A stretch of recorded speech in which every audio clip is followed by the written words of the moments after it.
अस्सलाम वालेकुम। उम्मीद है कि आप लोग खैरियत से होंगे। मेरा नाम डॉक्टर मोमना है। आज की इस वीडियो में हम बात करेंगे कि बहुत से पेशेंट ये कंप्लेन करते हैं कि पहले तो उनके पीरियड्स बिल्कुल ठीक थे, ब्लीडिंग भी ठीक होती थी, लेकिन अब उनको ब्लीडिंग बहुत कम होती है। पहले उनके 3 से 4 पैड चेंज होते थे एक दिन में, लेकिन अब उनका एक पैड भी कंप्लीट सोक नहीं होता। वो अक्सर इस चीज़ को लेके बहुत ज़्यादा परेशान होते हैं। ये एक बहुत ही ज़्यादा प्रॉब्लम देखा जा रहा है फीमेल्स में, ख़ास तौर पे यंग फीमेल्स में। इसको बोलते हैं स्कैंटी पीरियड्स। स्कैंटी पीरियड्स क्या होता है और इसकी वजूहात क्या है और किस टाइम आपको अपने डॉक्टर के पास विजिट करना चाहिए, ये सब कुछ बताऊंगी मैं आपको आज की इस वीडियो में। आपने वीडियो को एंड तक देख लें। स्कैंटी पीरियड्स के बारे में गाइड करने से पहले मैं आपको ये बताऊंगी कि पीरियड्स किस तरह होते हैं। होता क्या है कि पूरा मंथ बच्चादानी यानी यूट्रस अपने आप को आने वाली प्रेगनेंसी या आने वाले एम्ब्रियो के लिए खुद को प्रिपेयर कर रही होती है। और इस पूरे मंथ में हमारी बॉडी में 2 हार्मोन्स होते हैं जिसे कहते हैं एस्ट्रोजन और प्रोजेस्टेरोन। ये दोनों हार्मोन रिस्पॉन्सिबल होते हैं एंडोमेट्रियम को डेवलप करवाने में। एंडोमेट्रियम जो बच्चादानी की अंदरूनी झिल्ली होती है उसको बोला जाता है। तो ये दोनों हार्मोन्स पूरा मंथ अल्टरनेट करके क्या करते हैं, एंडोमेट्रियम को ग्रो करवाते हैं। अब होता ये है कि अगर मंथ के एंड पे प्रेगनेंसी कंसीव हो जाए, यानी अगर हमल कंसीव हो जाए, तो उस सूरत में पीरियड्स नहीं आते और वो जो एंडोमेट्रियम, वो जो झिल्ली होती है बच्चेदानी के अंदर, वो और ज़्यादा स्ट्रॉन्ग हो जाती है क्योंकि उसके अंदर एक एम्ब्रियो ग्रो कर रहा होता है। लेकिन अगर मंथ के एंड पे प्रेगनेंसी कंसीव नहीं होती तो उस सूरत में क्या होता है, जो एंडोमेट्रियम होती है, जो बच्चेदानी की अंदरूनी झिल्ली होती है, वो शेड ऑफ हो जाती है पीरियड्स की सूरत में। अब यहाँ तक आपको ये बात समझ आ गई होगी कि जो हार्मोन्स होते हैं हमारी बॉडी में, एस्ट्रोजन और प्रोजेस्टेरोन, वो अगर आपकी बॉडी में नॉर्मल होंगे तो उससे क्या होगा, जो पीरियड्स का फ्लो है, ब्लड का फ्लो है और ब्लीडिंग बिल्कुल नॉर्मल होगी। लेकिन अगर किसी भी रीज़न की वजह से वो हार्मोन्स आपकी बॉडी में कम प्रोड्यूस हो रही हैं, कम बन रहे हैं या उनका लेवल कम हो रहा है, तो उस वजह से क्या होता है, पीरियड्स का जो फ्लो होता है, ब्लीडिंग होती है, वो कम हो जाती है, जिसे हम स्कैंटी पीरियड्स कहते हैं। अब मैं आपको बताती हूँ कि स्कैंटी पीरियड्स की वजूहात क्या होती हैं, क्यों ये होता है। इसकी 2 वजूहात होती हैं। एक नॉर्मल होता है यानी जिसे हम फिजियोलॉजिकल बोलते हैं, यानी जिसकी कोई वजह नहीं होती, और एक रीज़न इसकी होती है किसी बीमारी की वजह से पीरियड्स का फ्लो कम हो जाता है। अब जो फिजियोलॉजिकल होता है यानी कि जो नॉर्मल होता है वो पहले नंबर पे उसमें आ जाता है मेनार्की। यानी ये मेनार्की एक ऐसी स्टेज होती है जिसमें किसी फीमेल को फर्स्ट टाइम जो पीरियड्स आए होते हैं उस स्टेज को मेनार्की कहा जाता है। अब मेनार्की से ये बात आपको समझ आ गई होगी कि जब आपको फर्स्ट टाइम पीरियड्स का जो स्टार्ट होता है उस टाइम पे आपकी बॉडी में इतनी मिकदार में हार्मोन्स मौजूद नहीं होते। उस हार्मोन का लेवल कम होने की वजह से क्या होता है, पीरियड्स का फ्लो कम होता है, यानी पीरियड्स की जो ब्लीडिंग होती है वो कम होती है।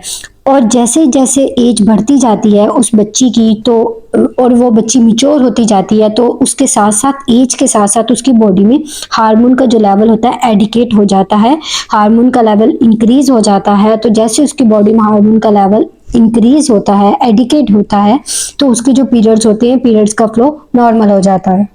अब इस कंडीशन में जो मेनार्की की स्टेज होती है, इसमें पेशेंट को कोई मेडिसिन प्रिस्क्राइब नहीं की जाती क्योंकि ये फिजियोलॉजिकल होता है, ये टाइम के साथ साथ खुद ही ठीक हो जाता है।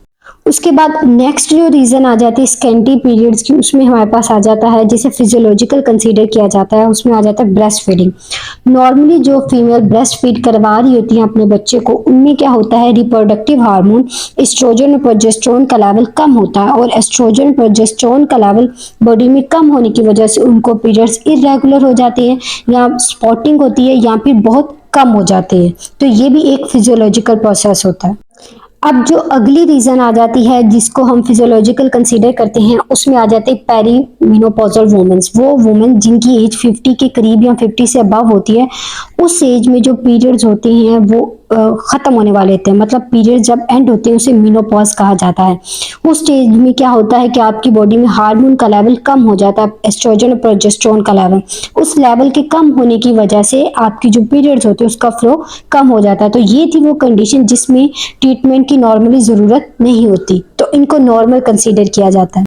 अब हम बात करते हैं ऐसी वजूहात की, ऐसी रीजंस की जिसमें हमें ट्रीटमेंट की ज़रूरत होती है और इसे पैथोलॉजिकल कॉज कहा जाता है।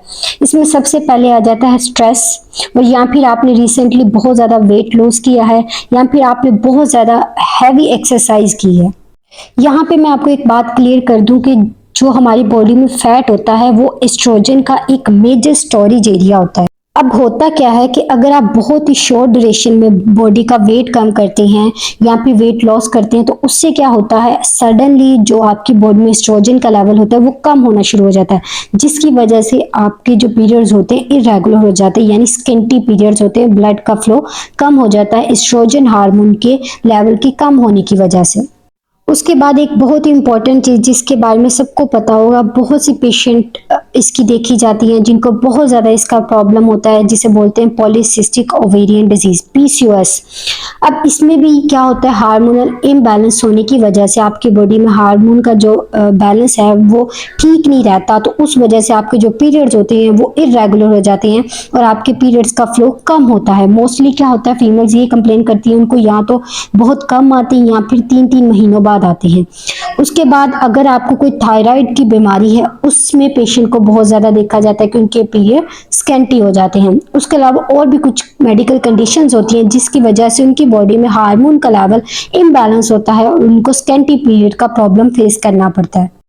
आप में से अगर किसी को भी स्कैंटी पीरियड्स का प्रॉब्लम फेस करना पड़ रहा है, या फिर उनके पीरियड्स का फ्लो कम हो गया, या उनको स्पॉटिंग लग रही है या इरेगुलर हो गया, तो आपने ज़रूर अपने डॉक्टर से कंसल्ट करना है, क्योंकि आपका डॉक्टर आइडेंटिफाई करेगा कि ये नॉर्मल है यानी ये फिजियोलॉजिकल प्रॉब्लम है या फिर पैथोलॉजिकल प्रॉब्लम है, ताकि आपकी कंडीशन के अकॉर्डिंग आपका ट्रीटमेंट शुरू किया जाए।